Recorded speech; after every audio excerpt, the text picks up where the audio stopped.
আসসালামু আলাইকুম, আপনাদের সকলকে স্বাগতম জানাচ্ছি পাইথন ফর ইথিক্যাল হ্যাকিং কোর্সে। আজকের এই ভিডিওতে আমি ফয়সাল আছি আপনাদের সাথে। আজকের এই ভিডিওতে আমরা দেখব ফাংশনিং পাইথন। আমরা দেখব যে ফাংশন কিভাবে পাইথনে ব্যবহার করা যেতে পারে। এরপরে আমরা আর্গুমেন্টস এর বিষয়গুলো দেখব, আমরা দেখব প্যারামিটার এবং সবার শেষে আপনাদেরকে আমরা হোমওয়ার্ক দিয়ে দেব।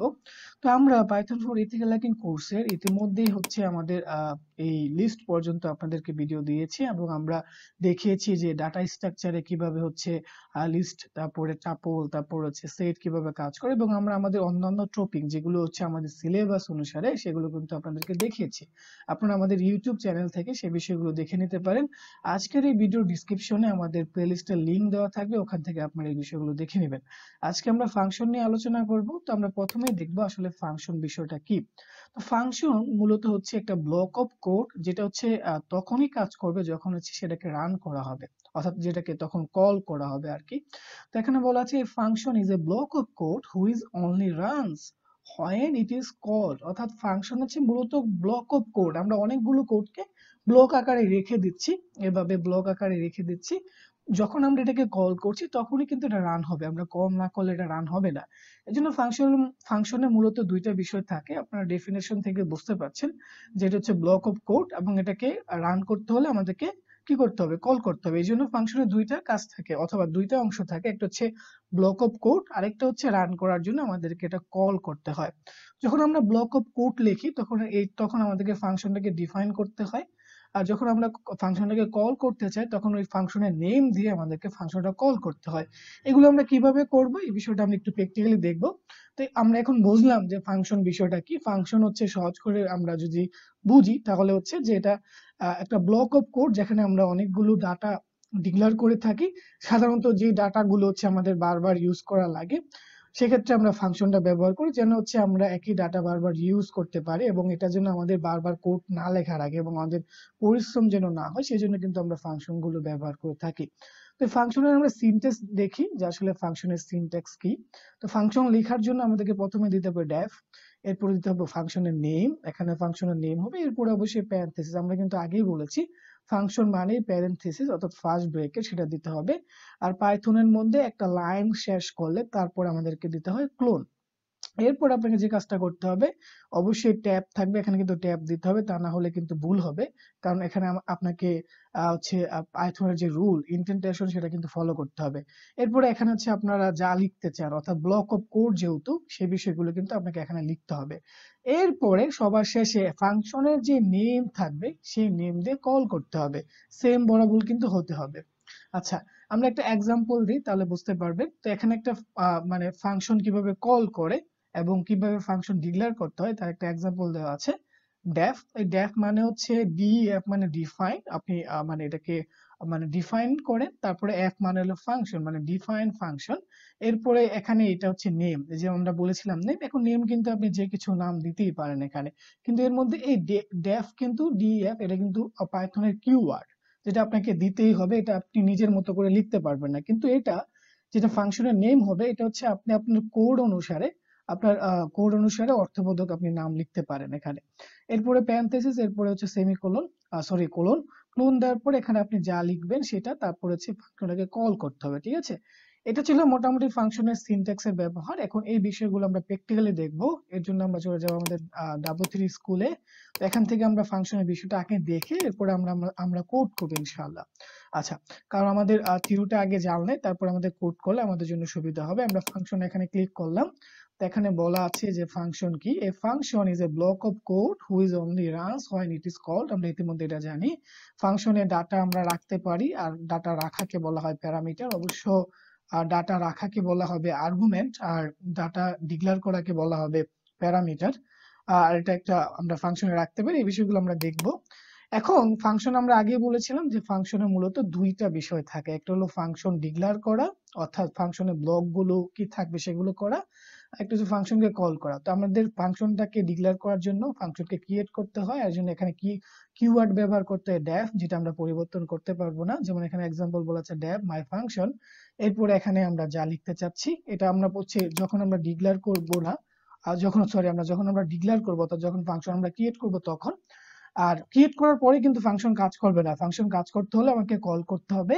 তো কল করার রুলস হচ্ছে ফাংশনের যে নামটা থাকে সেই নামটা দিয়ে কল করতে হবে। এটা হচ্ছে কল করার একটা মানে কল করার কোড। এটা আপনি যখন লিখবেন তখন এখানে যে ডাটাটা থাকবে সেটা আউটপুট দেখাবে, ঠিক আছে? তো এই কাজটা করার জন্য আমরা হচ্ছে আমাদের ভিজুয়াল স্টুডিওতে চলে যাই অথবা আমরা টার্মিনালে যাই, তাহলে আমাদের জন্য এটা বুঝতে সহজ হবে। আমি লিখবো পাইথন লেখার পরে আমরা এখানে চলে আসলাম। তো আমরা প্রথমে একটা হচ্ছে ফাংশন ডিক্লেয়ার করবো ডেফ, এরপরে একটা মানে ফাংশনের নাম দিলাম ডেটা, এরপরে দিলাম হচ্ছে প্যারেনথেসিস, এরপরে অফ করে দিলাম। অবশ্যই আমাদেরকে এখানে ট্যাব দিতে হবে, ট্যাব না দিলে এরর আসবে। এখন আমরা বললাম print this is me MD Faisal Hossain. আচ্ছা, লিখলাম। এখন আমাদের ফাংশন কিন্তু লেখা হয়ে গেল। এখন এই ফাংশনটা আমরা মানে কল করতে হবে। কল না করলে কিন্তু আপনি আউটপুট দেখতে পারবেন না। যেমন দেখেন এখানে কিন্তু আপনি আউটপুট দেখতে পাচ্ছেন না।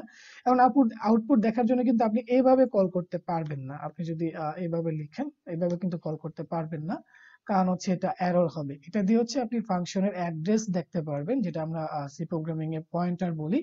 কিন্তু আপনাকে এই যে আউটপুট মানে এটা যে আপনি আউটপুট দেখতে চাচ্ছেন, this is me MD Faisal Hossain, এটা দেখতে হলে আপনাকে ফাংশনটাকে কল করতে হবে। এটা হচ্ছে ফাংশনকে আপনি ক্রিয়েট করছেন, যেটাকে আমরা ডিফাইন বলছি।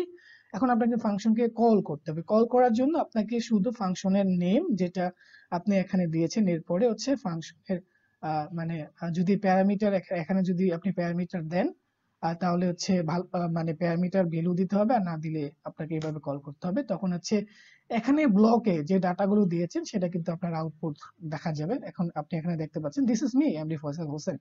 তাহলে আমরা মোটামুটি ফাংশন বিষয়টা বুঝলাম। এখন একটা বিষয় হচ্ছে এই যে ফাংশন আমরা হচ্ছে কেন ব্যবহার করি, এটা আমরা সহজে বোঝার ট্রাই করি।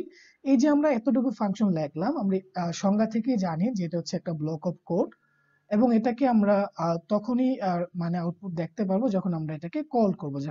যেমন দেখেন আমরা এখানে কল করলাম। এখন আমরা ফাংশন কেন করি, এটা তো আমরা নরমালি প্রিন্ট করে বলতে পারতাম, print this is Faisal Hossain. আমরা ফাংশন করে কেন, এর পিছনে কারণ হচ্ছে খেয়াল করেন, আপনি যদি মানে মনে করেন যে 100 বার ফয়সাল লিখতে চাচ্ছেন, অথবা 100 বার একটা কাজ করতে চাচ্ছেন, অথবা একটা কোড আপনি এখানে করেছেন, সেম কোডটা হচ্ছে আপনার এক জায়গায় করতে হবে। আপনি যখন বড় বড় অ্যাপ্লিকেশন করবেন তখন কিন্তু আপনার একই জিনিস বিভিন্ন জায়গায় ব্যবহার করতে হবে। তো সেই জিনিসটা করতে গেলে নরমালি কিন্তু আপনার কোডটা আবার ওখানে লিখতে হবে। তো ফাংশনের সুবিধা হচ্ছে আপনি যদি ফাংশন করে ওই ডাটাটা লিখেন, ওই ভেরিয়েবল ডিক্লেয়ার করেন, ওই ব্লকে ডাটাগুলো দেন, তখন ওই যে আপনি ফাংশনটা কল করলে কিন্তু ওই ডাটাটা আবার ওই জায়গায়ও আপনি আবার রিইউজ করতে পারবেন। মূলত এই জন্যই ফাংশন। এবং ফাংশনের কিন্তু আপনার কম্পাইল টাইম কম হওয়ার কারণে কিন্তু আপনার মানে কোডটা দ্রুত রান করে। মোটামুটি বেসিক 2-3টা কারণ এটাই ছিল। আপনারা বাকি আরো ডিটেলস জানার জন্য ফেসবুকে সার্চ করবেন, তাহলে আপনারা গুগলে সার্চ করবেন, তাহলে ডিটেলস জেনে যাবেন।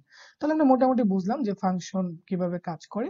এখন আমরা এই বিষয়গুলো আরো ভালো করে বোঝার জন্য আমরা হচ্ছে আমাদের ইয়েতে যাব, আছে আমাদের W3 স্কুলে চলে আসব। খুবই ইম্পর্টেন্ট ফাংশন, এই জন্য আমরা সময় নিয়ে একটু দেখে নেব এটা।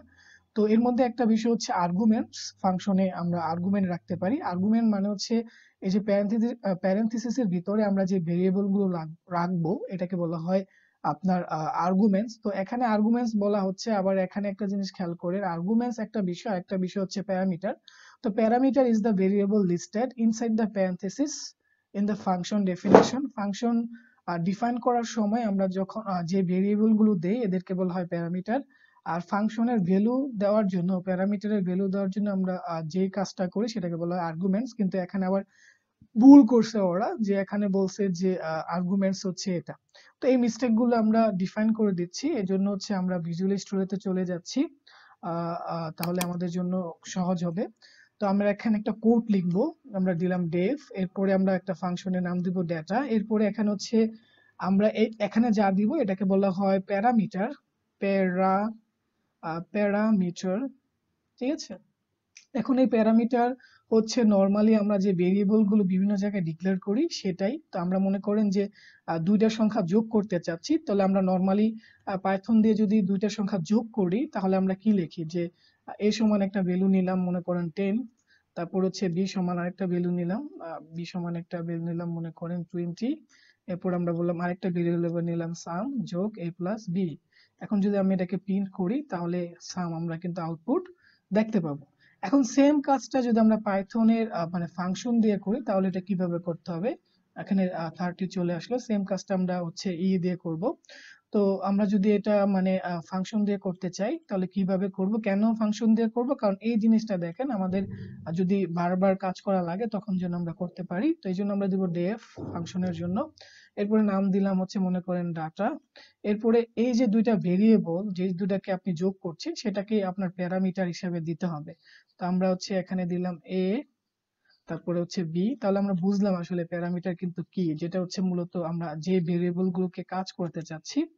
এরপরে আমরা দিব এখানে কোলন। কোলন দেওয়ার পরে আমাদের কিন্তু এখানে দেখেন a এর ভ্যালু কত, b এর ভ্যালু কত বলে দিছে। আমরা কিন্তু প্যারামিটারে এটা নরমালি বলি না, এটা সৌন্দর্যের জন্য।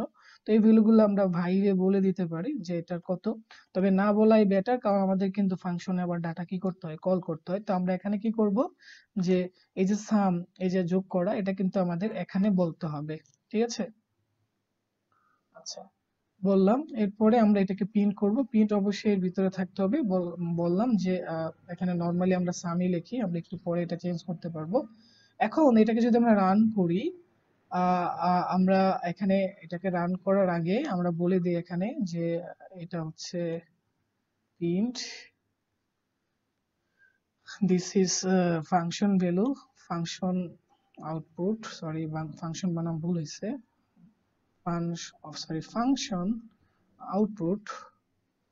ওকে, তো আমরা যদি এটাকে রান করি আমরা আউটপুট দেখতে পাবো না, শুধু আগের যে এতটুকু সেটার আউটপুট দেখতে পাচ্ছি, এটার কিন্তু আমরা আউটপুট দেখতে পাচ্ছি না। কারণ হচ্ছে কি বলেন তো আপনারা কমেন্টে বলে দেন যে কেন হচ্ছে না। কারণ হচ্ছে আমরা কিন্তু ফাংশনকে জাস্ট ডিফাইন করেছি, আমরা ফাংশনকে কল করি নাই। তো কল করার জন্য কিভাবে করতে হয়, আমাদের ফাংশন নেম ডেটা, এরপরে হচ্ছে ফাংশন। এখন একটা জিনিস খেয়াল করেন, এর আগে কল করার জন্য আমরা জাস্ট এইভাবে বলছি, কল হয়ে গেছে। এখন যদি আমরা এইভাবে বলি আমাদের এরর দেখাবে না, কিন্তু আমাদের এখানে সরি এরর দেখালো, কারণ হচ্ছে দুইটা যে প্যারামিটার ছিল, সরি এখানে রুলস অনুসারে যে দুইটা প্যারামিটার ছিল এটাকে এখানে আবার আর্গুমেন্টস বলতেছে। তো এই দুইটা প্যারামিটার হচ্ছে এই যে এখানে আবার প্যারামিটার বলতেছে, বুঝলাম না, তবে রুলস অনুসারে এটা হচ্ছে প্যারামিটার। আর আমরা যে ভ্যালু, সরি ঠিকই আছে এদের কারণ আর্গুমেন্টস বলতে বোঝাচ্ছে এখানে যে ভ্যালুটা দেওয়া হয় সেটাকে আর্গুমেন্টস বলে, আর এখানে যে ভ্যালুটা ভেরিয়েবলটা রাখা হয় সেটাকে প্যারামিটার বলা হয়। কিন্তু W3 স্কুলে সেটা একটু মানে উলটপালট হয়ে গেছিল, এটা আপনারা দেখে নেবেন। সহজ করে এখানে যেটা থাকে সেটাকে প্যারামিটার বলা হয়। আর আপনি যদি প্যারামিটার দিয়ে না বুঝতে পারেন সহজ করে বুঝবেন, ভেরিয়েবল এখানে রাখতে হয়, আর এখানে হচ্ছে ওই যে ভেরিয়েবল গুলো, এখানে যে ভেরিয়েবলের ভ্যালু সরাসরি 10 দিয়ে দিচ্ছেন, তো এই ভেরিয়েবলের ভ্যালু কত হবে সেটা হচ্ছে আপনার মানে এখানে দিতে হয় আর কি। আর এটাকে বলা হয় আর্গুমেন্টস।